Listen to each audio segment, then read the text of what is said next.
Hello everyone and welcome to Gloop. Gloop is a fully cooperative game where you take on the role of a band of teenagers, such as the Goonies, Monster Squad, Stranger Things, etc., and you're tasked with protecting a cute slimy alien named Gloop. However, this alien has been pursued by others, which we will be calling hostiles from here on out.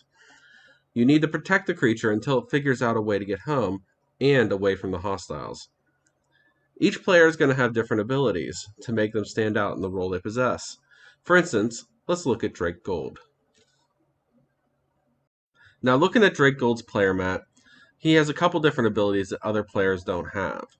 Every character on the left side of their player mat has an ability that's written in yellow. For Drake Gold, it's you can roll the special red die when in combat. This is a special die that he gets to add to any other combat dice he would normally roll.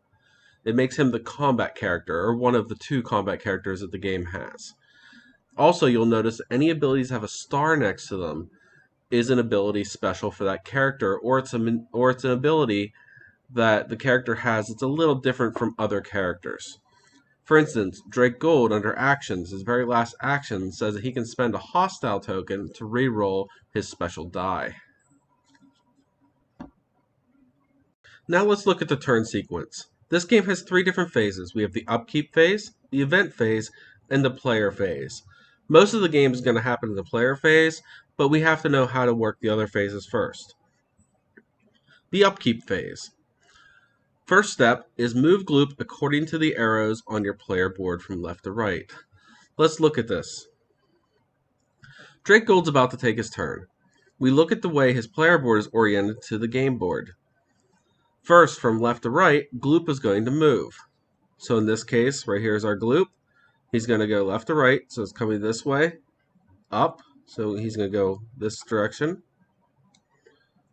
and right, so he's going to go this way. So Gloop's going to end up here. That ends that part of the upkeep phase. Now let's look at the next part. Trigger the effects on your player board from left to right with the Gloop symbol. Now that Gloop is moved, we've placed a tentacle snake here. Now we're going to look at how this works. So there's nothing here. We come over here. Move all hostiles one space closer to Gloop. Now, it's equal distance to go 1, 2, 1, 2. So as players, we get to choose if we want to move here or move here. And this is situational to where everybody else is on the board and where we want this creature to be ultimately. So in this case, let's just move it to the center of the board. It's easier for other players to get to it, and we can then deal with that creature later. Now that we're finished looking at the upkeep phase, let's move right into the event phase. Step 1. Draw an event card. Now, there's a special thing with this. If the player board is completely filled, then we don't actually draw the card, and I'll explain that in a second.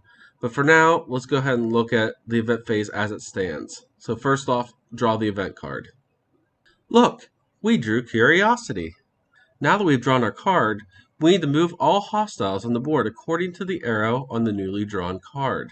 So that tentacle snake, he's going to be moving away.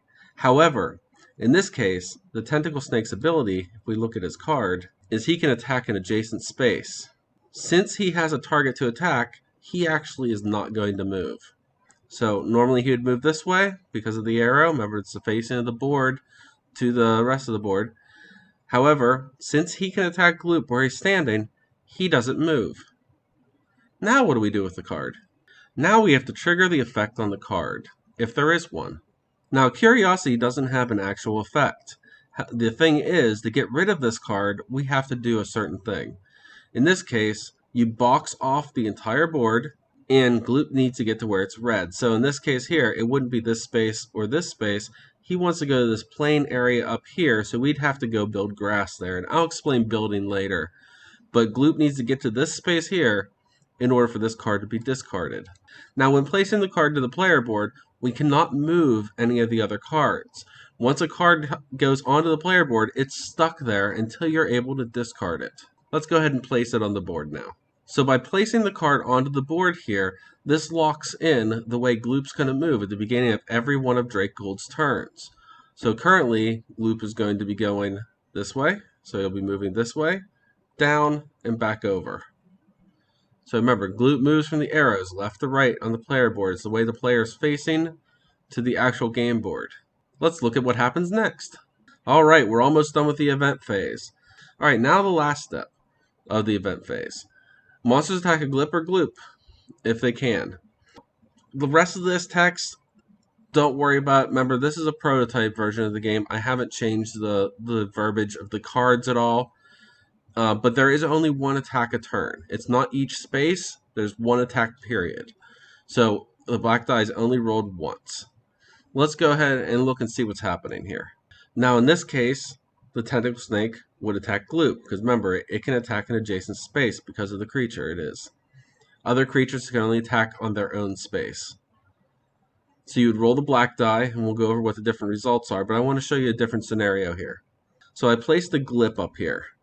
The Glips are the small pieces that break off of Gloop, and we'll go over those a little bit more detailed later, but they're kind of like a secondary health to Gloop. So now, if we had this situation here, the Glip's kind of protecting Gloop because this tentacle snake is going to attack the Glip instead of attacking Gloop. So you'd roll the black die, and it goes onto this. Now let's look at one other situation here. This sideways tentacle snake is showing that there's an injured one here. We have a Glip here. We have a Glip that's with Gloop here. So now, we would roll the black die, which is the combat die when Gloop is being attacked or a Glip is being attacked. And then we get to see what the result is before we choose where the result goes. Alright, so here's the different faces on the die. We have 6 different ones. We have this little cracked board. We have little scratches on a Gloop looking figure. We have a Gloop figure with an arrow. We have an angry Gloop figure. We have a Gloop figure with a little arrow pointing to a little Gloopy thing. And then we have a blank. So let me go over these. Each of these are the different sides of the 6-sided die. The blank means nothing happens. There's no outcome. The angry Gloop face means it injures or kills an injured creature. So if I rolled this little angry face, I can choose to either kill this one or injure this one. Because remember, I can apply it afterwards as long as there's a Glip that they're both attacking. Or if they're both attacking Gloop, I can apply to either one. This is only a single creature. It won't hit everything. This one here, if it's a Glip that's being hit by a split, the Glip dies. If Gloop's being hit by a split, he creates a Glip. This one here means the Glip or Gloop move, and the movement is one space, player's choice. There are no diagonals in the game unless an ability lets you do that, but it is up, down, left, or right. The scratches on the Gloop figure is simple. He takes a damage. However, in this game, every time Gloop takes a damage, he also splits. So this is like taking a wound and doing this here. So on a Glip, of course, it just kills it. On Gloop, he'll lose a life and he'll split. So another Glip will appear. And this one right here, this cracked board, means that whole space is destroyed. If it's a space that has a creature on, that's great. The creature dies too. But whatever's on that space takes one wound and splits, and the split will die with the space. And we roll the cracked ground. First thing is that Glip dies. Next thing is tentacle snake is going to die, which is great. The board space is going to die. Gloop is going to split off a new Glip. That Glip dies. Gloop's going to go home and fall over, and he loses a life. So a lot of bad things happen to Gloop in that case. So let me just go backwards here and let's get our board back. There we go. Just so we can go over some other things. That's how combat works for Gloop. Combat for players is a bit different. We'll go over that once we get there. If no hostile is able to attack, there is no attacking at the end of the event phase. In this situation, the tentacle snake is way too far away from Gloop. It can't hit him. He can only attack adjacent. Therefore, no combat happens. Alright, now that we're done with the event phase, let's go over one more situation that can happen with the event phase, as I described at the beginning. What happens if you don't have a space to put an event card? Let's pretend that we got back to Drake Gold's turn. He still has a full array of event cards. At the beginning of the event phase, when he goes to draw that event card, he doesn't. Instead, Gloop loses one life and splits because he lost a life. That's it. We skip the entire rest of the event phase, which means no enemies will attack. All right, now what you've all been waiting for. Let's get into the player phase. So first thing to know is you get 3 actions. You can do any of these actions more than once. Let's look at those actions closer.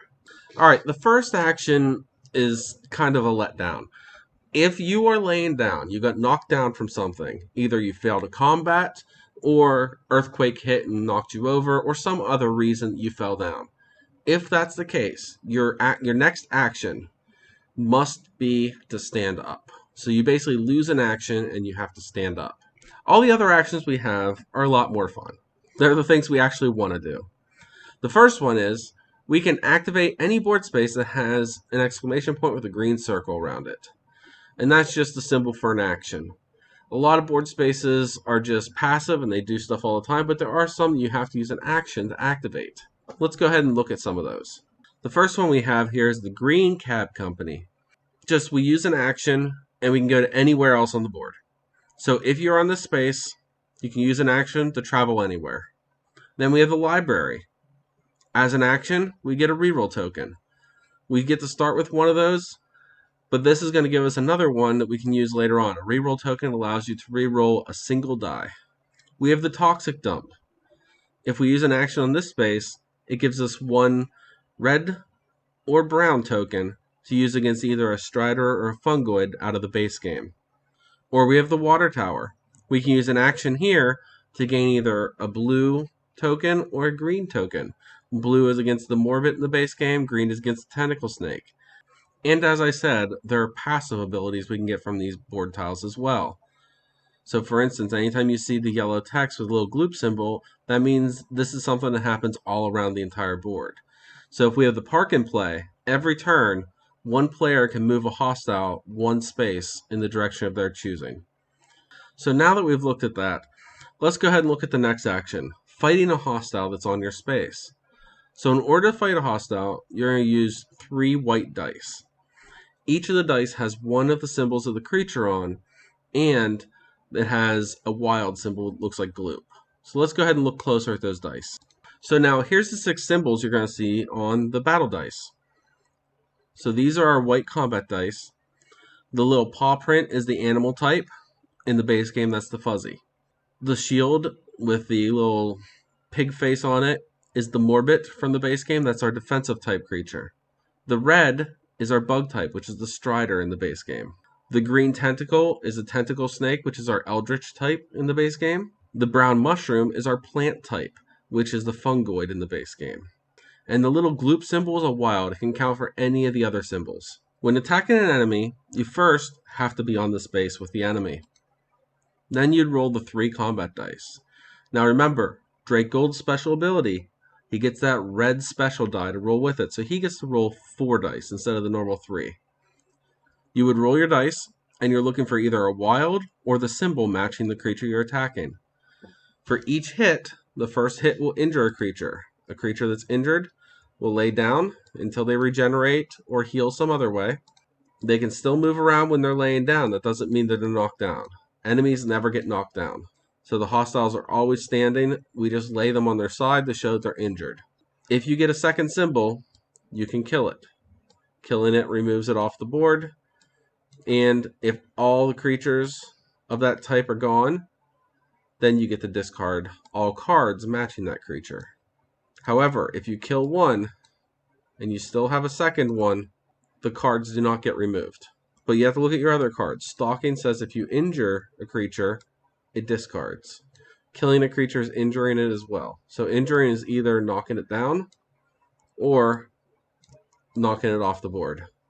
So now, if you're attacking a space that has 2 hostiles in it or more, whenever you roll the dice, you can apply the symbols to any hostile in that space, but you must use the rolls of all hostiles in that space to begin with. For instance, the tentacle snake doesn't really do anything to the player, but the fuzzy does. Anytime you attack a space with a fuzzy, you get 1 less combat die.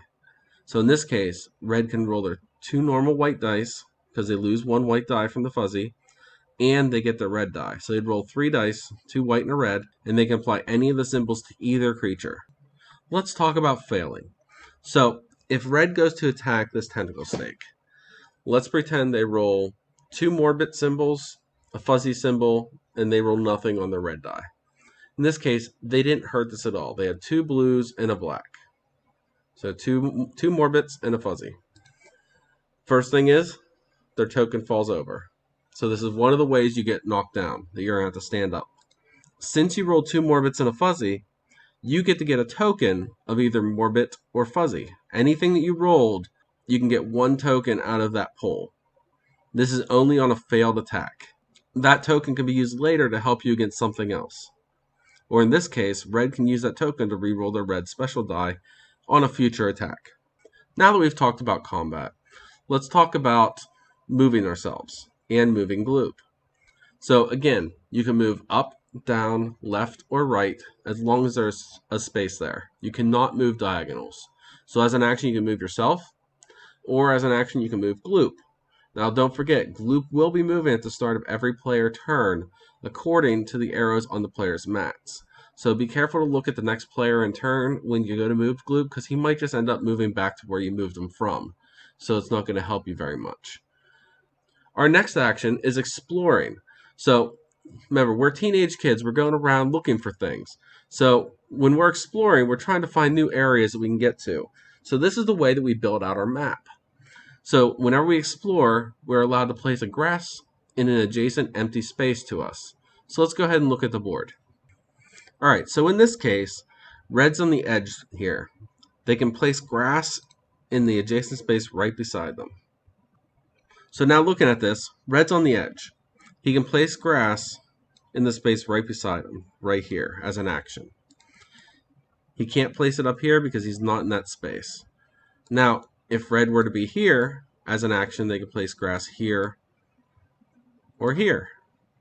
However, if red is on home at this moment, this space right here, this space here, this one here, and the one down below already have grass on them. So he can't use the action to place grass. He would have to move first before doing it. All right, now that we know how to expand the board out by exploring, what about looking into those tiles a little bit more to actually get some of our power up? So when you're building in an area and you're looking for the different buildings to place, you're kind of leveling your characters up. These buildings are the main way that we gain power in this game, because we don't get power any other way. We're just dealing with things that come out. So to get power, we have to build up the board. However, there's a downside to building up the board, but that doesn't happen in the easy game. It's more for the normal or up to nightmare level of difficulty. All right, now here's our board. So whenever we're going to build, we're going to be looking at the top 2 building tiles. We're going to choose one, place it on the space we're standing on, and put the other one under the deck face down. So the tiles are going to go through. They're going to come out in the same order over and over again until we run out of tiles. Since we've already looked at some of the buildings, I'm not going to go through them again to show you an example of putting the building out and putting another one under the deck. I think you can get that from what we talked about before, the buildings, me showing them off, and then also everything else that's there. Now, the rule book has a more extensive guide of what every building does, so you can always check that if you're a little confused on it. The next action we have is taunting a hostile. So this is similar to moving ourselves or Gloop. However, the hostile must move 1 space closer to you. So you're moving it towards yourself. All right, so this tentacle snake is in a horrible place for us. It can hit Gloop and it can hit the Glip. So we want to use a taunting action to pull it away from that space. Now, whenever we take a taunting action, we move it 1 space closer to us in the most direct path that we can. Remember, there are no diagonals. So I can pull it either 1, 2, or 1, 2. I can use one action just to move 1 space or 2 actions to move it 2. So in this case here, it's equal number of spaces both directions. So I could either pull it to here as an action, or I can pull it to here as an action. Now, if it was right down here, so if it was in this space, I could not move it this way. That's farther from me. Whatever space you pull it to must be 1 space closer to you. Now let's talk about the Glips. So remember, the Glips can split off of Gloop, and that's like a secondary health source for you. Also, some actions on the different board spaces require you to split a Glip off of Gloop, so you need a way to get those back onto him. Well, luckily, it's pretty simple to do. If you're on a Glip space, place it on your player board as an action. And then If you have a Glip on your player board and you're on Gloop space, you can put it back on his sheet as another action. Let's look at those two actions in conjunction. So in this case here, the red player is on a space with a Glip. As an action, they can take that Glip and put it on their player board. Then on either a future turn or just several actions later, moving over, if they're on the same space as Gloop, they can take that Glip, put it back onto Gloop, and that's going to go onto Gloop's player board. Simple, right? So now let's look at the very last action that we have here. Now remember, I'm not counting this bottom action here because this is special for this character, and each character has a special action, at least one. Some have multiples. In this case here, this is the last action that everybody has.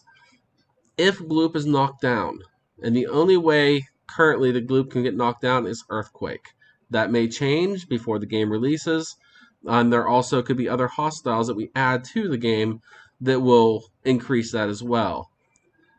There are always going to be 5 hostiles. There may be replacements for certain ones as expansions or even as Kickstarter bonuses. But for now, right, there's only one way for him to get knocked down. That's the Earthquake card. If you're on Gloop space and he's laying down, you can use an action to stand him up. And unless you stand him up, you cannot use that move Gloop one space. However, he also won't move according to player cards. So he won't during the upkeep phase. Let me scroll back over to the upkeep. So he won't move according to the arrows on your player boards from left to right if he's laying down. So he's just like a player. He can't move around when he lays down.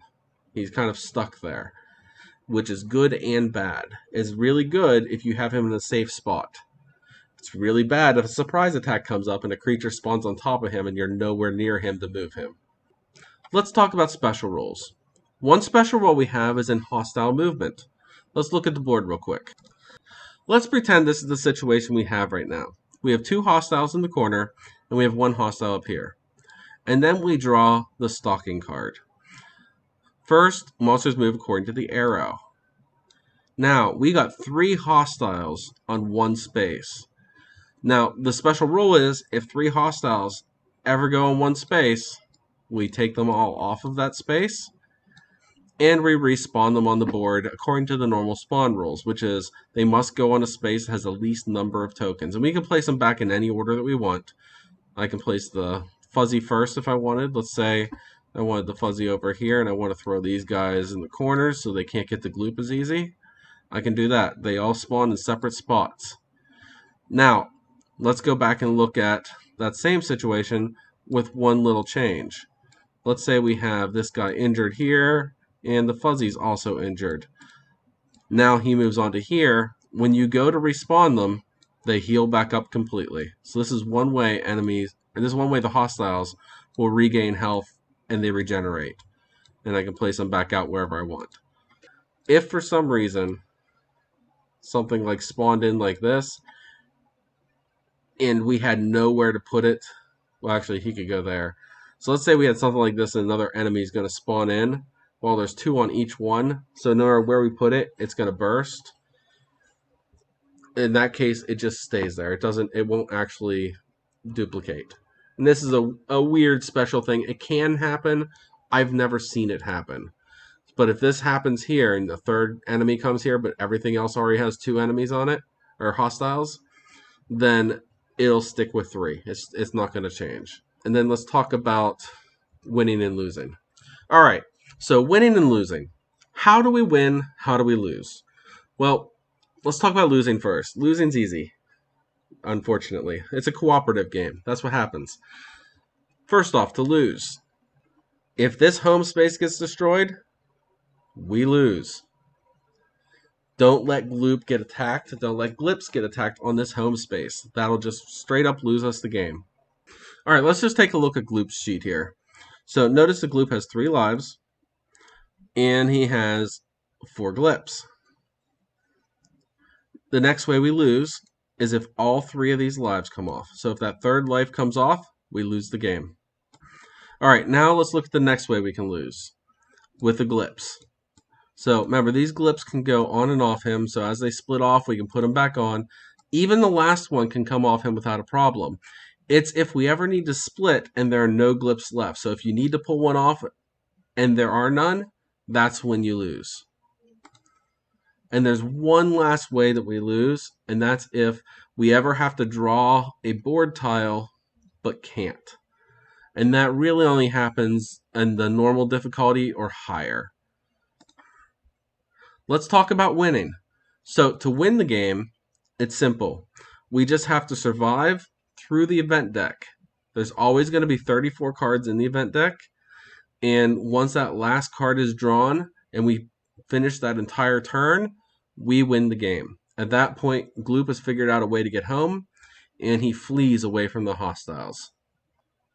And that's it. Use the comments in the tabletop simulator if you need help on anything. The instructions are there. I put the rule book. I also put all the stuff in the notes. Don't forget about looking at each player's abilities. They are slightly different from one to another, and some of them do like change like the upkeep and stuff like that. Like the orange player doesn't have to move Gloop every turn. It's a may instead of a must. And there's a star next to it and it describes that. So just make sure you look at the character you're playing. I put notes in the notes for each of the characters as well. So whenever you choose your color, you should have special notes you can look at for your character. And enjoy it. If you like it, please rate the game for me. I would like more ratings on it. I'd like more feedback on it. Use this as a blind play testing.